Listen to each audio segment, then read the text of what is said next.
Hello everyone, welcome to our daily vlog. उम्मीद है आप सब लोग खैरियत से होंगे। आपका खैरंदिश भी बिल्कुल खैरियत से है। यार आज 3 दिन बाद मैं वापस ऑफिस आया हूं और बहुत सारे काम जो है ना वो अभी पेंडिंग हुए हुए हैं, वो इंशाल्लाह आज कंप्लीट करेंगे। लेकिन मैंने आज सोचा कि क्यों ना यार आप लोगों को, शायद आप लोगों को, कुछ लोगों को आइडिया है पहले, लेकिन आज मैं ज़रा डिटेल में बताता हूँ कि मेरा क्या बिज़नेस है, हम उसको किस तरह करते हैं, उसकी क्या नोयत है। अगर आपने वो बिज़नेस करना है तो आप वो बिज़नेस कैसे कर सकते हैं। अभी आप मेरे सराउंडिंग में देख रहे होंगे यार, सारी ये स्पोर्ट्स की चीज़ें हैं। जैसे कि आप सामने देख रहे हैं, ये रैकेट्स पड़े हुए हैं, ये आपको नज़र आ रही होंगी। पंजाबी में आप कह सकते हैं फटियाँ, हम इसको वुड बोलते हैं या ब्लेड्स बोलते हैं। ठीक है जी, सामने भी सारे स्पोर्ट्स के आर्टिकल पड़े हुए हैं। और बेसिकली ये हमारा कोई आउटलेट नहीं है, ये हमारा ऑफिस है। और ऑफिस में छोटा सा डिस्प्ले बनाया हुआ है, क्योंकि साथ ही हमारे वेयर हाउसेज हैं। और वेयर हाउस में जो चीज़ें हमने चेक करनी होती हैं, उनकी अगर मार्केटिंग करनी होती है तो हमें प्रोडक्ट्स चाहिए होते हैं। हमने छोटा सा बनाया हुआ डिस्प्ले ताकि हम चीज़ों की पिक्चर्स वगैरह और सारी मार्केटिंग कर सकें। मेरा बिजनेस बेसिकली है स्पोर्ट्स मार्केटिंग एंड डिस्ट्रीब्यूशन। मेरे पास कोई 8 इंटरनेशनल ब्रांड्स हैं जिनकी एक्सक्लूसिव डिस्ट्रीब्यूशन है, यानी वो पाकिस्तान में मैं एक्सक्लूसिवली इंपोर्ट कर सकता हूँ और मैं ही पाकिस्तान में, पूरे पाकिस्तान में डिस्ट्रीब्यूट कर सकता हूँ। तो इसके लिए मैंने पूरे पाकिस्तान में अपने डीलर्स बनाए हुए हैं, उनको ये सारी चीज़ें हम सप्लाई करते हैं होलसेल रेट पे। मेरा B2B बिजनेस है, यानी बिजनेस टू बिजनेस। हम सिर्फ शॉपकीपर्स को, डीलर्स को सेल करते हैं, वो आगे रिटेल करते हैं। लेकिन आपको जो भी ये सारे इक्विपमेंट नज़र आ रहे हैं, चाहे वो बैग्स हो गए, चाहे ये वुड्स होगी, चाहे ये टेनिस के रैकेट्स हो गए, चाहे स्क्वॉश के रैकेट्स हो गए, चाहे ये मशीन्स होगी, चाहे ये शर्ट्स होगी, शटलकॉक होगी, जो भी आपको प्रोडक्ट्स नज़र आ रहे हैं सामने, ये बैडमिंटन के फ्रेम्स हो गए। उसके अलावा ये बैडमिंटन से रिलेटेड एसेसरीज हैं, उनकी स्ट्रिंग्स होगी, ये टेबल टेनिस के रबर्स हैं, ये ग्रिप्स हैं, जो भी है। अभी थोड़ा सा मैसी हुआ हुआ है क्योंकि आजकल हमारी शिपमेंट्स काफ़ी आ रही हैं, तो इस वजह से ये चीज़ें मैसी हुई हुई हैं। तो बेसिकली ये जितने भी प्रोडक्ट्स हैं ये सारे प्रोफेशनल लेवल के होते हैं, यानी आप लेयर प्ले के लिए इनको नहीं इस्तेमाल करते, बल्कि जो प्रोफेशनल खेलना चाहते हैं या प्रोफेशनल कैरियर को परसू करना चाहते हैं या जो क्लब लेवल में रेगुलर गेम करते हैं, उनके लिए इक्विपमेंट्स होते हैं। काफ़ी ज़्यादा एक्सपेंसिव होते हैं। मैं आपको एग्जांपल के तौर पर बताता हूँ कि ये हमारा एक टेनिस का फ्रेम है। इसकी अगर कीमत की बात की जाए तो 35,000 रुपीज़ इसकी कीमत होगी। इसी तरह अगर हम बात करें ये स्क्वॉश का जो फ्रेम है, इसकी कीमत 25 से 30,000 होगी। अगर इसी तरह ये मशीन की बात की जाए तो ये तकरीबन 2-2.5 लाख रुपए की मशीन है। अगर इसी तरह हम ये वुड्स की बात करें तो ये HC स्पीड है, ये 15,000 का ब्लेड होगा। ये 9 प्रो है, ये तकरीबन 16-17 हज़ार का होगा। इसी तरह ये शाइलो है, शाइलो 5 है, टोनी वाइट होल्ड है, ये 18-18 हज़ार के होंगे। ये तकरीबन 30 से 35 हज़ार का है। और ये सिर्फ वुड्स है, इनके ऊपर रबड़ से अलग लगनी है, उनकी कीमत अलग होती है। इसी तरह अगर आप शटल कॉक की बात करें तो आप जो, अगर आप प्रोफेशनली या क्लब लेवल पे नहीं खेलते तो शटल कॉक जो आप मार्केट से बाई करते होंगे वो 50-60 रुपए की होती होगी एक शटल कॉक। ये 4,500 रुपये की ट्यूब है, इसमें 12 शटल कॉक होती हैं, तो आप अंदाज़ा लगा सकते हैं 400-450 रुपये की एक शटल कॉक है। इसी तरह ये शर्ट्स की अगर बात की जाए तो ये एक एक शर्ट जो है ये काफ़ी एक्सपेंसिव है। ये शर्ट अगर बात की जाए तो 3,000-3,500 रुपये की शर्ट है। ये सारी प्रोफेशनल लेवल पे यूज़ होने वाले इक्विपमेंट्स की बात हो रही है यहाँ पे। अगर ये सामने फ्रेम्स की बात की जाए तो ये फ्रेम्स 6,000 से स्टार्ट होकर 70,000 तक जाते हैं।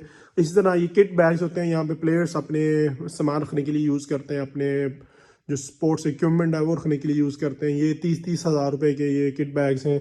इनमें कुछ नॉर्मल रेंज वाले भी हैं, यानी ये 12,000 रुपये का है, ये 8-9 हज़ार रुपये का है। इसी तरह अगर हम बिल्कुल लो रेंज की बात की जाए तो जो सामने आपको ब्लू कलर का नज़र आ रहा है, ये 6,000 का है। ये सारी चीज़ें हैं।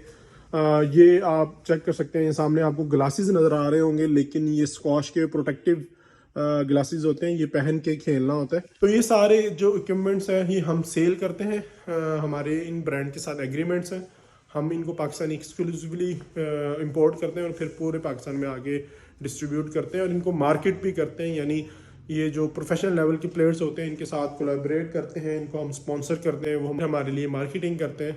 क्योंकि जब आपके टॉप प्लेयर्स कोई इक्विपमेंट यूज़ करते हैं तो जो फॉलो करने वाले होते हैं वो भी वही इक्विपमेंट यूज़ कर रहे होते हैं। ये हमारा कुछ पैकिंग मटेरियल पड़ा हुआ है, ये हमने रिसेंटली कुछ बाय किया है, कुछ हमने पैकिंग्स करनी थी अपने उसकी, तो उसके लिए हमने ये ख़रीदा हुआ है। ये छोटा सा एक वर्क स्टेशन है, यहाँ पे मेरी टीम बैठती है। आज वो अभी सारे वेयर हाउस गए हुए हैं, वेयर हाउस में ऑडिट चल रहा है, तो वो ऑडिट करने के लिए गए हुए हैं। ये मेरा ऑफिस है, शायद मैंने ऑलरेडी आपको एक वीडियो में बताया था। ये मेरा ऑफिस है, मैं लाइट चला के आपको दिखा देता हूँ। ये मेरा ऑफिस है, लेकिन मैं कम ही इस ऑफिस में बैठता हूँ। जब कोई काम करना हो फोकस करके तो फिर यहाँ पे बैठता हूँ, अदरवाइज़ मैं भी यहाँ इधर बैठता हूँ या इनके साथ ही बैठ जाता हूँ और हम सारी डिस्कशन चल रही होती है। ज़रा ओपन सा फ्रेंडली सा माहौल है ऑफिस में, कोई वो आप कह सकते हैं कि वो वाला माहौल नहीं है जो कंपनीज़ में होता है, एक फ्रेंडली माहौल रखा हुआ है। बाकी जैसा कि आप देख सकते हैं नीचे कुछ सामान पड़ा हुआ है, ये सामान पड़ा हुआ है, वो आपको टोकरी नज़र आ रही है, सामान थोड़ा सा रफली सा पड़ा हुआ है, ये चीज़ें इस तरह पड़ी हुई हैं सारी।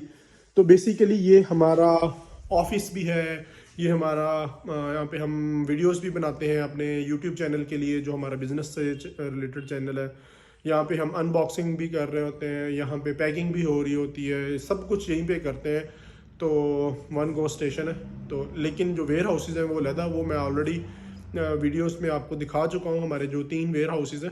लेकिन इंशाल्लाह कभी डेडिकेटेड वीडियो बनाएंगे, आपको डिटेल उसका वेयर हाउसेज का विज़िट भी करवाएंगे। अच्छा जी, अभी मैं अपनी बेटी को लेके जा रहा हूँ, क्योंकि उसको प्रॉमिस किया था कि वो AB से कुछ अल्फ़ाबेट जो है वो राइट करना सीख जाएगी, तो उसको मैं कलर्स लेके दूंगा। कलर्स की बहुत ज़्यादा शौकीन है जी असलियान। 5 कलर्स, मैं 6 कलर्स लेके दूंगा। 6 कलर्स, ओके। कौन कौन से कलर चाहिए मेरी बेटी को? पिंक, येलो, ग्रीन और येलो, वाइट और ब्लू। ओके चले, अभी किसी बुक डिपो पे जाते हैं और अपना प्रॉमिस पूरा करते हैं। ये कौन से लेने फिर? ये भी हैं, ये ज़्यादा हैं कलर्स, इसमें काफ़ी ज़्यादा कलर्स हैं। यस, ये ठीक है, ये देखो इसमें ये वाले सारे कलर्स हैं।